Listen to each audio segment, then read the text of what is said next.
দাগি movie তো মারাত্মক ভাই, একটা মারাত্মক কন্টেন্ট হয়েছে দাগি মুভি, একটা মারাত্মক ফিমেল। আপনি বুঝতে পারতেছেন, একটা মারাত্মক কাহিনী দাগি মুভিতে। আপনি দেখলে আপনি জায়গায় ইমোশন হয়ে যাবে।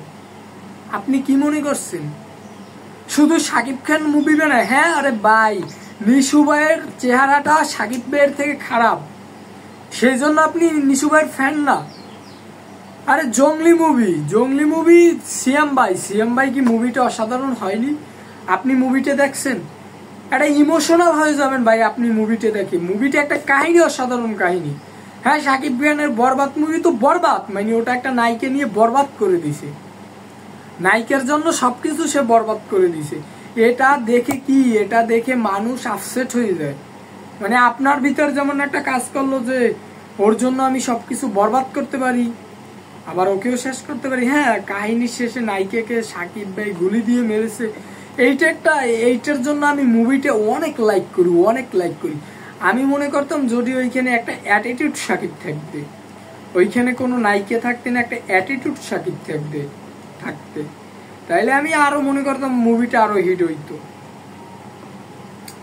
আর বিশেষ করে এখানে ইন্ডিয়ার ইদিকে পালকে আনাটা একদম ঠিক হয়নি, অশ্লীল পোশাকে ভিডিও বানানো একদম ঠিক হয়নি। আমি মনে করি যে নিশু ভাইয়ের দাগি মুভিটাও অসাধারণ হয়েছে, এটা বরবাদের থেকে কোনো অংশে কম না নিশু ভাইয়ের দাগি মুভি। আর সিএম ভাইয়ের জঙ্গলি মুভিও বরবাদের থেকে কোনো অংশে কম না। আর সিএম ভাইয়ের জঙ্গলি মুভি হয়েছে ডাইরেক্ট বাংলাদেশি, সব আপনার ভিলেন কন নায়িকা কন সবকিছু আমাদের দেশের।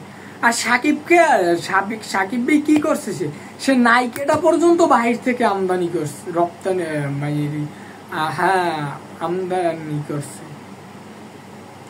সে নায়িকাটা পর্যন্ত বাহির থেকে আমদানি করছে। সে কি রাখছে, সে শুটিংটা পর্যন্ত বাহিরে করছে। এটা ঠিক না। আমাদের বাংলাদেশে কি নায়িকার অভাব পড়ছে নাকি শাকিব ভাই? আপনি রিজেক্ট করে দিতেন। আপনাকে প্রশ্ন করি, আমাদের বাংলাদেশে কি নায়িকার অভাব পড়ছে? কেন আমাদের বাংলাদেশের নায়িকা নিয়ে কি ভিডিও করা যায় না? আমাদের বাংলাদেশের নায়িকারা কি সুন্দর না? সেটা আপনার চোখে অসুন্দর হতে পারে, বাংলাদেশে 18 কোটি মানুষ দেখে যে বাংলাদেশি নারীরা অনেক সুন্দর।